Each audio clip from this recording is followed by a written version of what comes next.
اور وہاں پر ایک تقریب کا انتظام کیا گیا ہے جس میں جے ڈی وینس بھی آئیں گے، صدر پزشکیان بھی آئیں گے اور پاکستان کی ٹیم بھی جائے گی۔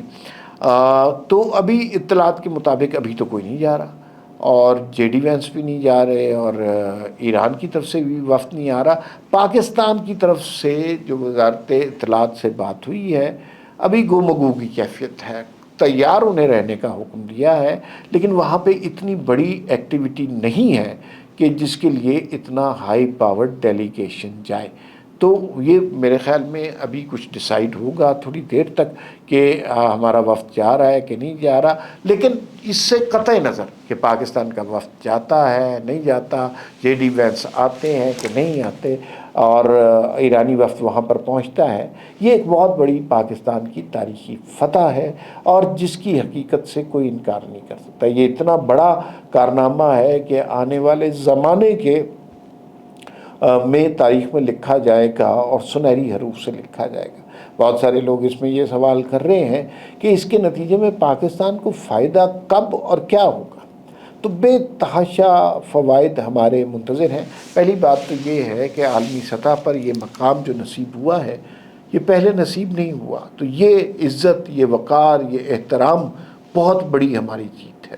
دوسری بات یہ ہے کہ ایران سے اگر ہمارے تعلقات بہتر ہو جاتے ہیں، ایران کو پیٹرول اور گیس بھیجنے کا اجازت مل جاتی ہے، تو جو گیس پائپ لائن ہے جو کہ ہمارا بہت بڑا مسئلہ حل کر سکتے ہیں، تو وہ تو مسئلہ ہی کوئی نہیں ہے، تو پھر تو ہمارے ہاں انرجی کی پرائس کم ہو جائے گی۔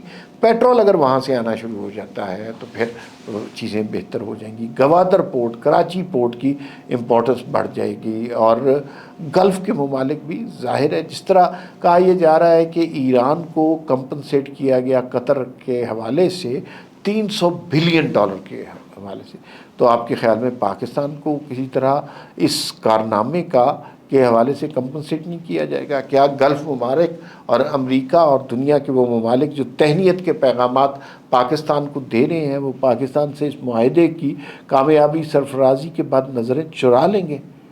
ایسا ممکن نہیں ہے، نہ تاریخ میں کبھی ایسا ہوا ہے، نہ ایسا ہونے کا امکان ہے۔ پاکستان کے سامنے اب ایک بہت ہی تابناک، روشن مستقبل ہے، اور یہ پاکستان کو بہت بڑی اپرچونٹی ملی ہے۔ پاکستان کو پہلی اپرچونٹی ملی جب ہم نے بنیان المرصوص والی مارکہ حق جیتا اور اس کو کیپٹلائز کیا۔ پاکستان نے بہت اچھے طریقے سے اس کو بلڈ اپ کیا۔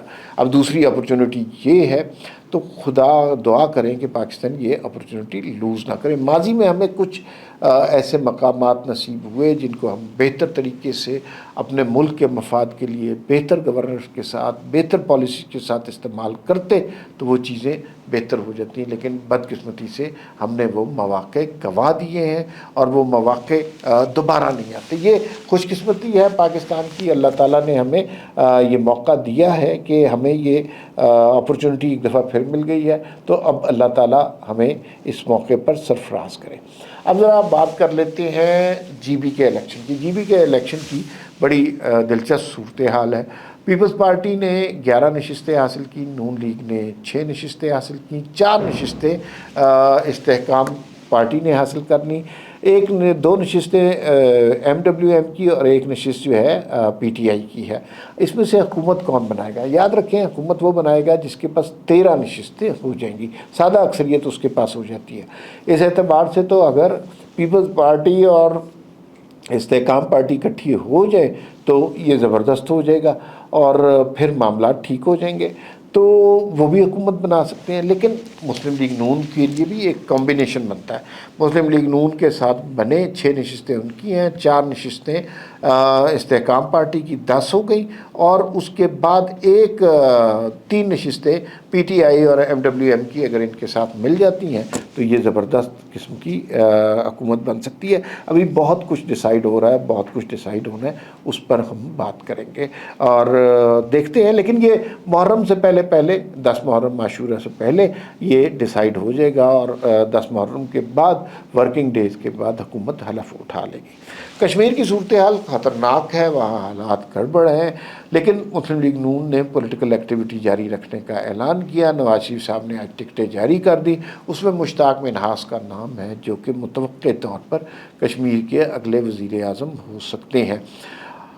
راولہ کوٹ میں پولیٹیکل ایکٹیویٹی شروع نہیں ہوئی, مظفر آباد میں شروع ہو گئی ہے. راولہ کوٹ میں دھرنا جاری ہے. دھرنے والے شام کو وہاں آتے ہیں, وہاں آ کر خواتین اور بچوں کو سامنے رکھتے ہیں. پیچھے جو لوگ ہیں وہ اس میں مسلح لوگ بھی موجود ہیں. آج ایک آڈیو بھی لیک ہوئی جس میں لوگوں کو کاروبار بند کرنے کی ترغیب بھی دی جا رہی ہے, ڈرایا بھی جا رہا ہے اور ایسے کاموں پر مجبور بھی کیا جا رہا ہے کہ جو انہیں نہیں کرنے چاہیے. تو یہ فساد والے لوگ ہر جگہ موجود ہوتے ہیں. مجھے یوں لگتا ہے کہ حکومت اور ریاست ہر ممکن کوشش کر رہی ہے ایکشن نہ کرنا پڑے, لیکن ایک سٹیج پر ایکشن کے علاوہ کوئی حل نہیں رہ جائے گا. اور یہ ویکنڈ کے اوپر اس کے امکانات زیادہ ہیں. پہلے تو کوشش کی جا رہی ہے ان لوگوں کو تھکا دیا جائے, لیکن اگر اس کے باوجود بھی وہ باز نہیں آتے تو ایکشن ناگزیر ہو جائے گا. لیکن ایکشن وقتی ہوگا, اصل حل جو ہے وہ الیکشن کے بعد نکلے گا کہ اگر لوگوں کی ریپرزنٹیٹیو گورنمنٹ آ جاتی ہے.